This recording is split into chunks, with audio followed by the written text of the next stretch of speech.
सोचिए कि एक बहुत बड़ा आलीशान घर है। हम्म। उसके बाहर ना दुनिया के सबसे बेहतरीन गार्ड्स खड़े हैं। हाँ, और दीवारें भी इतनी ऊंची और मजबूत हैं कि कोई उन्हें फलांग नहीं सकता। एग्जैक्टली और सीसीटीवी कैमरास का पूरा जाल बिछा हुआ है। बाहर से देखने पर लगता है कि इस घर से ज्यादा सुरक्षित कोई जगह नहीं हो सकती है ना। बिल्कुल। पर तब क्या हो जब आग उस घर के अंदर ही रसोई घर से लग जाए? वही तो। या फिर घर के सदस्य ही आपस में लड़ने लगे और एक दूसरे को नुकसान पहुंचाने लगे। ऐसे में वो बाहर खड़े गार्ड्स और ऊंची दीवारें किस काम आएंगी? किसी काम नहीं आएंगी। ये बहुत सटीक उदाहरण है। आज की इस गहन चर्चा का पूरा फोकस इसी विचार पर है। हम QWW.PDF नामक दस्तावेज की मदद से भारत की आंतरिक सुरक्षा यानी इंटरनल सिक्योरिटी के उस उलझे हुए ढांचे को समझने वाले हैं।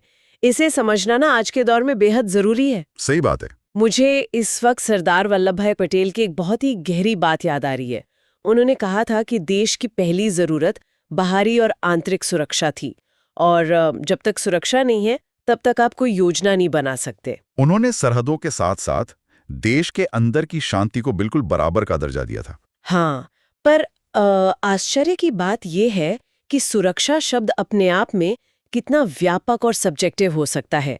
एक आम इंसान के लिए सुरक्षा का मतलब रात को आराम से सो पाना हो सकता है, पर राष्ट्रीय स्तर पर इसके मायने पूरी तरह बदल जाते हैं। ये आग वाली तुलना इस विषय को समझने के लिए सबसे बेहतरीन शुरुआत है, क्योंकि जब हम इस दस्तावेज को पढ़ते हैं तो साफ हो जाता है कि सुरक्षा का मूल तत्व सिर्फ खतरों को रोकना नहीं है, अच्छा, तो फिर क्या है? बल्कि उन कोर वैल्यूज यानी मूल मूल्यों की रक्षा करना है जिन पर एक समाज और देश टिका होता है। खतरे कई तरह के हो सकते हैं, जैसे शारीरिक, राजनीतिक, आर्थिक या सामाजिक। पर हर छोटी मोटी समस्या राष्ट्रीय सुरक्षा का खतरा तो नहीं होती ना, जैसे किसी सड़क पर होने वाला आम झगड़ा। एग्जैक्टली। सुरक्षा विशेषज्ञ सिर्फ उन खतरों पर ध्यान केंद्रित करते हैं जो इन मूल मूल्यों को नष्ट कर सकते हैं। और क्योंकि हर देश और समाज के मूल्य अलग होते हैं, इसलिए सुरक्षा का ढांचा भी उसी हिसाब से तय होता है। राइट। तो इस रसोई घर की आग और बाहरी गार्ड्स के फर्क को अगर हम प्रशासन के नजरिए से समझें, तो ये दोनों हिस्से किस तरह से बनते गए हैं? मेरा मतलब है, दोनों की जिम्मेदारियां किस तरह अलग होती हैं? अगर प्रशासन के ढांचे की बात करें तो बाहरी सुरक्षा का सीधा मतलब है विदेशी ताकतों और दुश्मन देशों के हमलों से बचाव।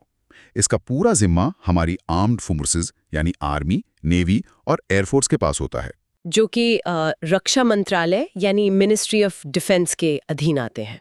हाँ। वहीं दूसरी तरफ आंतरिक सुरक्षा देश के अंदर की शांति, कानून और व्यवस्था से जुड़ी है। इसके लिए राज्यों की police, central arm police forces यानी CIPF और इंटेलिजेंस ब्यूरो जैसी एजेंसी जिम्मेदार होती हैं। और ये सभी गृह मंत्रालय यानी मिनिस्ट्री ऑफ होम अफेयर्स की छतरी के नीचे आते हैं। बिल्कुल।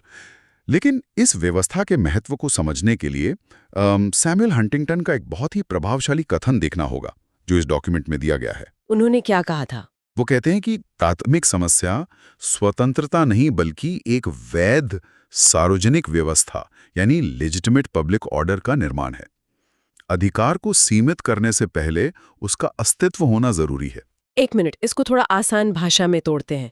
क्या इसका मतलब ये है कि अगर एक जहाज डूब रहा है तो वहां खड़े होकर फ्रीडम ऑफ स्पीच या अपनी आजादी के अधिकारों पर बहस करने का कोई फायदा नहीं है? सही पकड़ा आपने।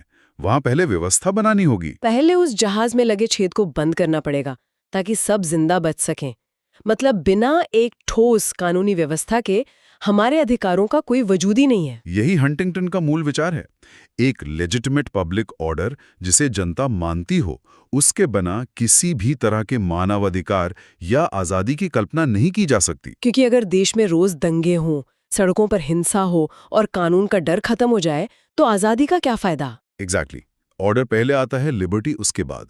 ये बात सुनने में तो बिल्कुल ठोस लगती है, लेकिन ग्राउंड रियलिटी थोड़ी अलग नहीं होती? मैं सोच रही थी कि क्या बाहरी और आंतरिक सुरक्षा के बीच की ये रेखा हमेशा इतनी साफ होती है? नहीं, ये हमेशा साफ नहीं होती, और यही सबसे बड़ी समस्या है। क्या ऐसा नहीं होता कि बाहर के खतरे और अंदर के खतरे आपस में मिल जाते हैं और ये बताना मुश्किल हो जाता है कि आग अंदर से लगी है या बाहर से किसी ने चिंगारी फेंकी है। ये सवाल सीधे उस जटिलता पर चोट करता है जो आज के सुरक्षा बलों के सामने सबसे बड़ी चुनौती है। दस्तावेज भी इस बात की पुष्टि करता है कि आज के दौर में ये दोनों गहरे रूप से जुड़ गए हैं। मतलब अंदरूनी कमजोरियों का फायदा बाहरी लोग उठाते हैं। हाँ, बाहरी ताकतें अक्सर अंदरूनी कमजोरियों का फायदा उठाती हैं और अंदर की अशांति बाहरी दुश्मनों को रास्ता देती है। इसी वजह से आज पुलिस, सीएपीएफ और खुफिया विभागों के बीच सटीक कोऑर्डिनेशन चाहिए। एक होलिस्टिक अप्रोच की जरूरत है जहां अंदर और बाहर दोनों को एक साथ देखा जाए। बिल्कुल, उसके बिना सुरक्षा सुनिश्चित नहीं हो सकती। तो चलिए उस आग की जड़ तक चलते हैं। अगर हंटिंगटन के मुताबिक व्यवस्था बनाए रखना इतना जरूरी है, तो आखिर लोग अपने ही देश के अंदर हिंसा पर क्यों उतर आते हैं? इसके पीछे कई गहरे सामाजिक और आर्थिक कारण होते हैं, जिन्हें डॉक्यूमेंट में विस्तार से समझाया गया है। सबसे बुनियादी कारण है गरीबी और बेरोजगारी। जब लोगों के पास रोजगार नहीं होता, हाँ, जब आर्थिक विकास रुक जाता है और उन्हें अपने भविष्य में अंधेरा दिखता है, तो उनमें असंतोष और गुस्सा पैदा होता है। ये गुस्सा किसी भी छोटे से बहाने से फूट सकता है। इसका कोई उदाहरण है उस टाइम का? शुरुआत छात्रों के हॉस्टल में खाने की फीस बढ़ने से हुई थी। अच्छा, सिर्फ खाने की फीस बढ़ने से? हाँ, लेकिन बेरोजगारी और महंगाई के कारण वो गुस्सा इतना बड़ा हो गया कि उसने एक राष्ट्रीय आंदोलन का रूप ले लिया, जिससे सरकार तक हिल गई थी। यानी जब पेट खाली हो और हाथ में काम ना हो, तो असंतोष आसानी से सड़कों पर उतर आता है। लेकिन क्या सिर्फ पैसा और रोजगार ही अकेला कारण है? हमने अक्सर देखा है कि धर्म और जाति के नाम पर भी बहुत बड़े आंदोलन होते हैं। हाँ, वही दूसरा बड़ा कारण है, जिसे पहचान से जुड़ी शिकायतें या आइडेंटिटी बेस्ड ग्रीवेंसेस कहते हैं। जब किसी खास धर्म, जाति या भाषा बोलने वाले गुट को लगता है कि उनके अधिकार छीने जा रहे हैं, तो उन्हें लगता है कि उन्हें समाज में मार्जिनलाइज्ड किया जा रहा है ना? बिल्कुल, और ये भावना अलगाववाद को जन्म देती है। पंजाब का खालिस्तान आंदोलन इसका एक बहुत बड़ा उदाहरण है। वहां धर्म और भाषाई पहचान के मुद्दों ने एक आम असंतोष को भयानक हिंसक रूप में तब्दील कर दिया था, जिसने सालों तक देश की आंतरिक सुरक्षा को खतरे में रखा। मैं अक्सर एक और शब्द पढ़ती हूँ, गवर्नेंस डेफिसिट या सुशासन की कमी। ये शब्द सुनने में तो बड़ा एकेडमिक लगता है, पर जमीन पर इसका क्या असर होता है? जमीन पर इसका असर बहुत भयंकर होता है। इसको एक उदाहरण से समझते हैं।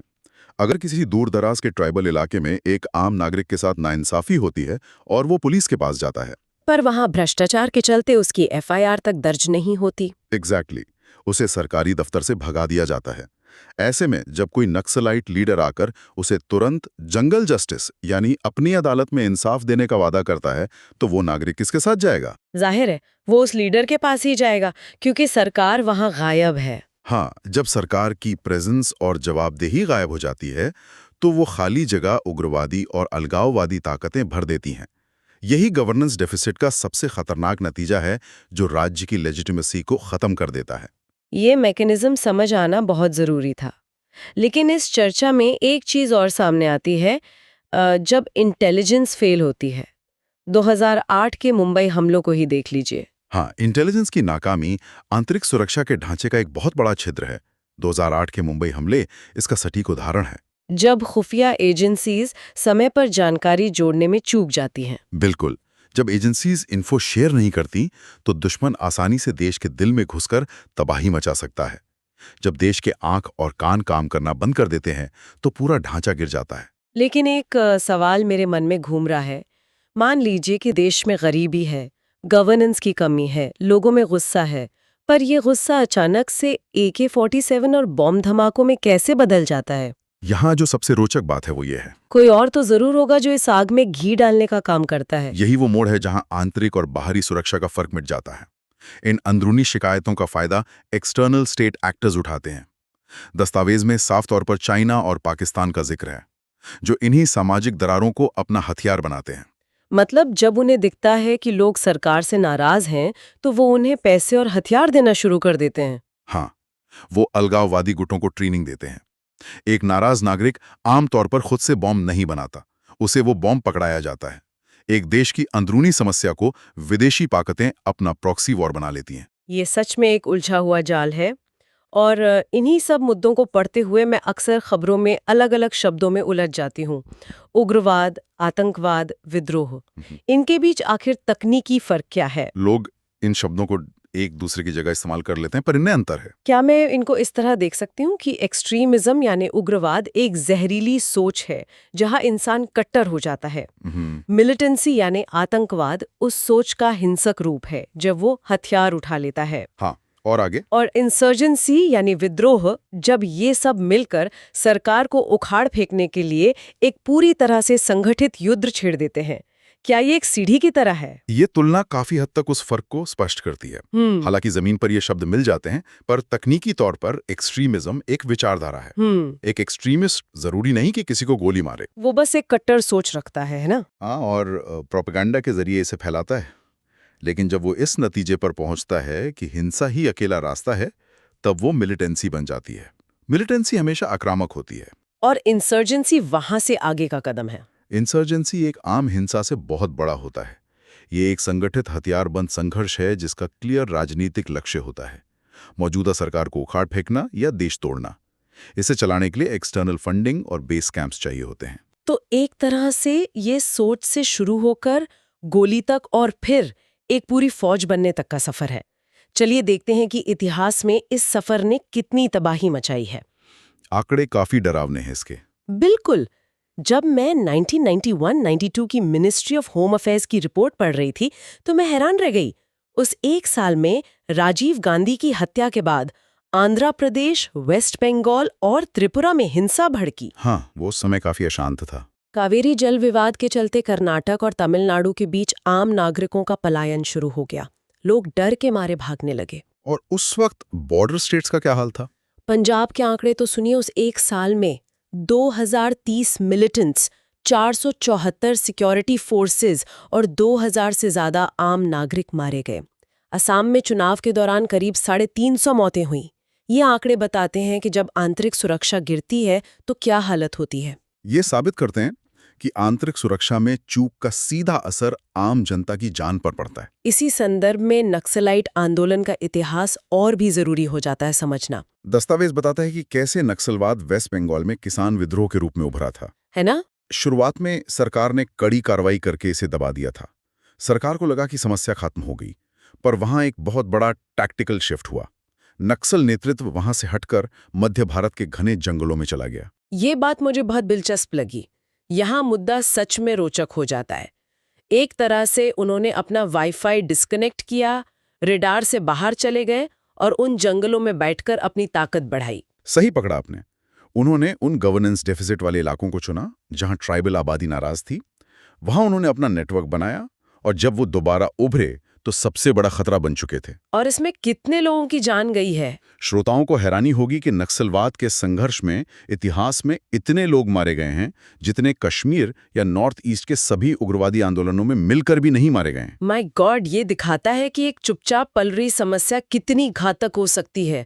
और सिर्फ जंगलों या सरहदों की बात नहीं है। दस्तावेज में उन घटनाओं का भी तटस्थ रूप से जिक्र है जब शहरों में हिंसा भड़की। हाँ, कम्युनल राइट्स का इम्पैक्ट। जैसे 1983 का नेली मैसेकर, 1984 के सिख विरोधी दंगे, 1989 के भागलपुर दंगे, 2013 का मुजफ्फरनगर और 2020 में दिल्ली की घटनाएं। इन दंगों का पैटर्न एक ही चीज सिखाता है कि जब समाज अंदर से फट जाता है तब क्या होता है। वही तो, जब सोसाइटी धर्म या जाति के नाम पर फट जाती है तब चाहे जितनी पुलिस लगा दी जाए, कानून और व्यवस्था वापस लाने में पसीने छूट जाते हैं। बिल्कुल। ये घटनाएं सिखाती हैं कि राष्ट्रीय सुरक्षा सिर्फ हथियारों पर टिका नहीं होता, ये देश के अंदर आपस के सद्भाव पर भी टिका होता है। जब वो टूटता है तो स्थिति बेकाबू हो जाती है और आर्थिक विकास बर्बाद हो जाता है। तो हमने जंगलों में छिपे नक्सलियों और सरहद पार के उग्रवादियों की बात की, लेकिन अब ना युद्ध का मैदान बदल रहा है। पहले खतरे सरहद पर थे, पर अब ये हमारी जेब में रखे स्मार्टफोन्स तक पहुंच चुके हैं। हाँ, हम साइबर क्राइम और सोशल मीडिया के दौर में हैं जहां दुश्मन अदृश्य है। ये बदलाव 80 और 90 के दशक से शुरू हुआ था, मुंबई अंडरवर्ल्ड के साथ। दस्तावेज बताता है कि दाऊद इब्राहिम की डी कंपनी ने ऑर्गेनाइज्ड क्राइम का ढांचा बदल दिया। पहले ये लोग सिर्फ गोल्ड स्मगलिंग या ड्रग्स करते थे, है ना? हाँ, लेकिन 1993 के मुंबई बॉम्बिंग्स ने सब बदल दिया। उस दिन ऑर्गेनाइज्ड क्राइम और आतंकवाद जुड़ गए। अपराधियों के नेटवर्क का इस्तेमाल एक्सप्लोजिव्स ट्रांसपोर्ट करने के लिए हुआ। उसने एजेंसीज को दिखाया कि एक आर्म स्मगलर भी कितना बड़ा खतरा बन सकता है। एग्जैक्टली। और फिर नॉन स्टेट एक्टर्स का दौर आया। दस्तावेज में लश्कर-ए-तैयबा और इंडियन मुजाहिदीन का जिक्र है, जिनका अपना कोई देश नहीं है, पर वो हमला कर सकते हैं। लेकिन आज का सबसे डरावना ख्याल टेक से जुड़ा है। आप रेडिकलाइजेशन की बात कर रही हैं? हाँ, आईसिस का उदाहरण सोचने पर मजबूर कर देता है। उन्होंने हजारों मील दूर बैठकर इंटरनेट के जरिए दुनिया भर के युवाओं का ब्रेन वॉश किया। एक युवा अपने कमरे से नहीं निकला और अपने देश के खिलाफ खड़ा हो गया। ये कैसा इस्तेमाल है टेक का? इसे रेडिकलाइजेशन का नया रूप कहते हैं। तकनीक ने उन्हें एक इनविजिबल हथियार दे दिया है। साथ ही इन ऑपरेशंस की फंडिंग के लिए मनी लॉन्ड्रिंग एक जरूरी कड़ी बन जाता है। काले धन को सफेद करना? बिल्कुल। पर इन सबसे ऊपर आज साइबर सिक्योरिटी देश की रक्षा का सबसे अगला हिस्सा बन गया है। दस्तावेज में इसके 3 मूल सिद्धांत बताए गए हैं, जिसे CIA ट्रायड कहते हैं: कॉन्फिडेंशियलिटी, इंटेग्रिटी और अवेलेबिलिटी। इनको ना थोड़ा आम जिंदगी से जोड़ के देखते हैं, क्योंकि एक आम इंसान सोचता है कि साइबर अटैक मतलब सिर्फ उसका सोशल मीडिया अकाउंट हैक होना है या डिफेंस सीक्रेट्स। इंटेग्रिटी मतलब डेटा के साथ कोई छेड़छाड़ ना हो। सोचिए किसी बैंक के डेटाबेस में किसी ने सिर्फ एक डेसिमल पॉइंट आगे पीछे कर दिया तो पूरी आर्थिक व्यवस्था गिर जाएगी। एकदम सही। और सबसे बड़ा खतरा है अवेलेबिलिटी। इसका मतलब है जब जरूरत हो तो सिस्टम्स चलने चाहिए। अगर किसी ने हमारे पावर ग्रिड पर अटैक करके उसकी अवेलेबिलिटी रोक दी तो शहर की बत्ती गुल, ट्रैफिक लाइट्स बंद, हॉस्पिटल्स में वेंटिलेटर्स ठप, ट्रेन्स जहां है वहीं रुक जाएंगी। एक साइबर अटैक बिना गोली चलाए बम से ज्यादा तबाही मचा सकता है। यही तो नया खतरा है। लेकिन जब तकनीक की बात होती है तो मैं एक और पहलू देखती हूँ, मीडिया और सोशल मीडिया। अगर एक तरफ मीडिया जागरूकता लाता है तो दूसरी तरफ वही मीडिया टीआरपी और सेंसेशनलिज्म के चक्कर में आग भी लगाता है। फेक न्यूज का असर काफी बड़ा होता है। हाँ, एक फेक फॉरवर्ड किसी दूसरे शहर में दंगा करवा सकता है। क्या ये एक दो-धारी तलवार नहीं है? हम आजादी और झूठी खबरों से भड़कने वाली हिंसा के बीच संतुलन कैसे बनाएंगे? ये वर्तमान की सबसे जटिल चुनौती है। सोशल मीडिया प्लेटफॉर्म्स आवाज उठाने का जरिया है, पर हेट स्पीच भी वहीं फैलता है। सिर्फ कानून बनाकर इसे नहीं रोका जा सकता, क्योंकि इंटरनेट पर पाबंदी लगाना डेमोक्रेसी को नुकसान पहुंचाना है। तो इसके लिए पब्लिक अवेयरनेस और टेक कंपनीज की जिम्मेदारी जरूरी है। हाँ, सबको मिलजुल कर काम करना होगा। तो अगर इस पूरे डीप डाइव का एक सार निकाला जाए तो साफ होता है कि भारत की आंतरिक सुरक्षा सिर्फ पुलिस या बॉर्डर की चेकिंग नहीं है। ये हमारे इतिहास, भूगोल, सामाजिक शिकायतों और तकनीक का एक उलझा जाल है। एक नक्सलाइट का जंगल में हथियार उठाना, एक युवा का सोशल मीडिया पर कट्टर बनना और हैकर का पावर ग्रिड पर हमला करना, ये सब जुड़े हुए हैं। इन्हें सुलझाने के लिए सिर्फ डंडे की नहीं, बल्कि गरीबी हटाने, सद्भाव बनाए रखने और टेक को मजबूत करने की जरूरत है। आंतरिक सुरक्षा का काम कभी खत्म नहीं होता। एजेंसीज को हमेशा इनसे 2 कदम आगे रहना होगा, ताकि कोर वैल्यू सुरक्षित रहें। ये सभी आंकड़े और विश्लेषण वाकई में आंख खोलने वाले थे। लेकिन इस सबको देखते हुए एक आखिरी डरावना ख्याल आता है, जो आने वाले कल की सच्चाई बन सकता है। वो क्या है? दस्तावेज ने क्लाइमेट चेंज और एआई का जिक्र किया है। अब जरा सोचिए, अगर क्लाइमेट चेंज के कारण हमारे अपने ही देश में सूखा पड़ जाए, पानी और जमीन के लिए हाहाकार मचे, ऐसे में लाखों लोग एक राज्य से दूसरे राज्य पलायन करेंगे। ये तो रिसोर्स कॉन्फ्लिक्ट का सबसे बड़ा रूप हो जाएगा। एग्जैक्टली। क्या हमारा आंतरिक सुरक्षा ढांचा ऐसी स्थिति को संभाल पाएगा जहां खतरा कोई आतंकी नहीं बल्कि एक प्यासा और मजबूर आम नागरिक हो? और ऐसी संगीन स्थिति में क्या हम एआई जैसे बिना भावना वाले कंप्यूटर सिस्टम्स पर इस संकट का फैसला छोड़ सकते हैं? ये सच में बेचैन करने वाला सवाल है, जिस पर हम सबको सोचना होगा। इसी विचार के साथ हमारी आज की इस गहन चर्चा में जुड़ने के लिए धन्यवाद।